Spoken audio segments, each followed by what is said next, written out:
película de acción sin acción. Y realmente lo ha conseguido, porque es como si cogiéramos una película de James Bond y en lugar de ver a James Bond en una persecución de coches, o James Bond tirándose por un puente, o James Bond haciendo todo tipo de acrobacias, aquí lo que vemos sería los tiempos muertos de James Bond. Es decir, James Bond esperando en su apartamento, en la habitación del hotel, James Bond esperando el contacto, James Bond yendo de un sitio para otro en tren, y porque claro, al final James Bond también tiene que viajar, pero todos esos tiempos muertos pues son elipsis en las películas. En una película de acción tiene que haber ese tipo de elipsis, no podemos ver al personaje 10 minutos en un tren o 10 minutos esperando. Esto podríamos definirlo así, como los tiempos muertos en la vida de James Bond, pero cruzado con ese cine francés, con ese cine de espionaje, ¿no? Francés. Es una película que tiene un carácter cubista, como digo, muy de David Lynch, porque se puede interpretar de cualquier forma y sobre todo además David Lynch y Jim Jarmusch coinciden en una cosa: ninguno quieren darte la más mínima explicación sobre la película. Le puedes preguntar lo que quieras, le puedes preguntar 1000 veces, sobre todo David Lynch, imaginaos con la cantidad de dudas y de cosas interesantes que tienen sus películas, pero de enigmas que a lo mejor queremos saber qué ha querido decir. Y él jamás ha dicho absolutamente nada, o ha dicho poquita cosa. Jim Jarmusch hace lo mismo aquí. Él dice que no es su trabajo, ni es su obligación dar ni otorgar el significado de esta película. Es una película que es muy libre, es una de las cosas interesantes que tiene. Además de estas inspiraciones que hemos dicho, el nombre de la película, Los límites del control, viene de un ensayo del escritor William Burroughs. William Burroughs escribió también El almuerzo desnudo, que realizó David Cronenberg, si lo recordáis. Jarmusch dice que le gusta mucho este ensayo, porque este ensayo habla sobre los límites que nos impone el lenguaje. Y aquí viene la pregunta: ¿el lenguaje nos pone los límites? ¿Pueden controlarnos? ¿El lenguaje nos controla? ¿O somos nosotros los que ponemos los propios límites? Y esta película, si os fijáis, los tiros van un poco por el control creativo, aunque él dice que se puede interpretar de todas formas, y es cierto, conociendo un poco el percal, digamos. Mi interpretación, al menos, es esta película es totalmente una diatriba contra el control creativo, porque las conversaciones que tienen los personajes, pocas, pero las que tienen son sobre el arte, sobre la creatividad, sobre la libertad artística. Y al final vemos,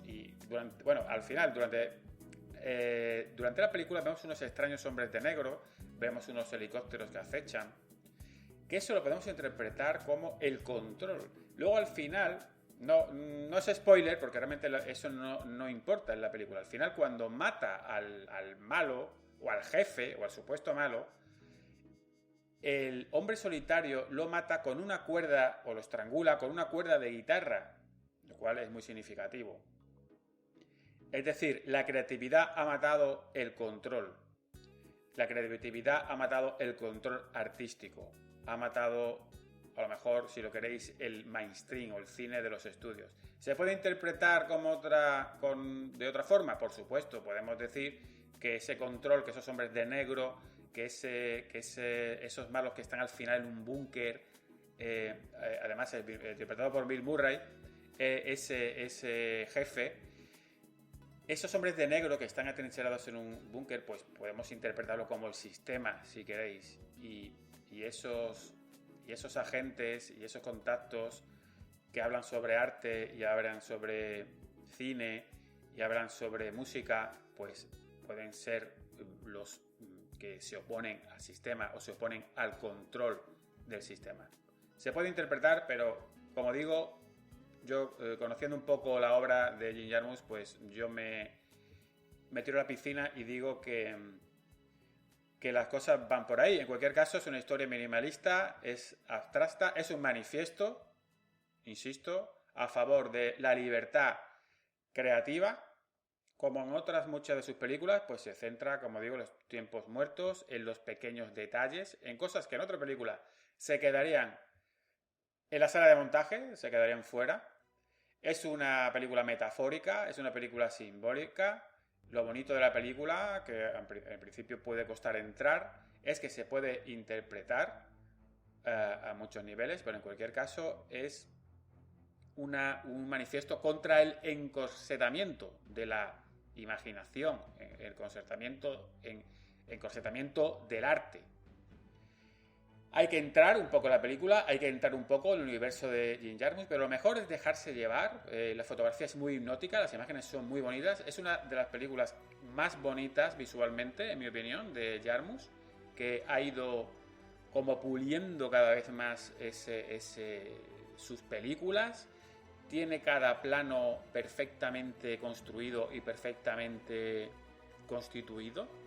La fotografía de Christopher Doyle, muy brillante, muy sofisticada, con la música de Boris, del grupo japonés Boris, y música también un poco adicional que tiene de Jim Jarmusch, pues crea imágenes muy subyugantes, ¿verdad? Muy hipnóticas por momentos.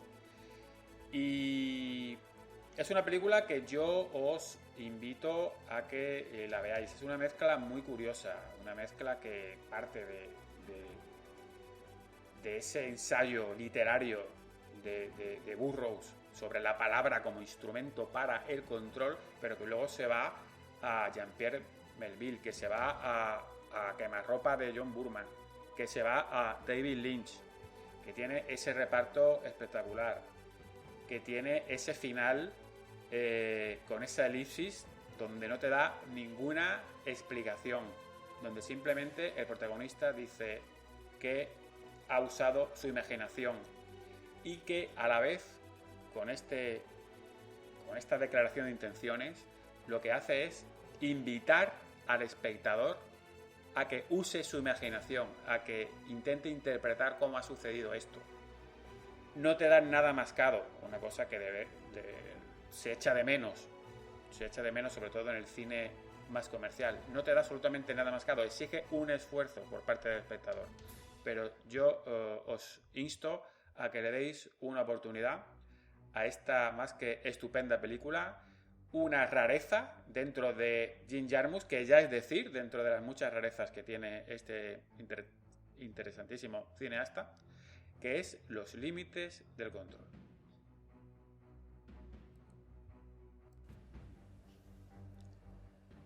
Gracias por escucharnos y nos oímos en la próxima edición de Cineclubing.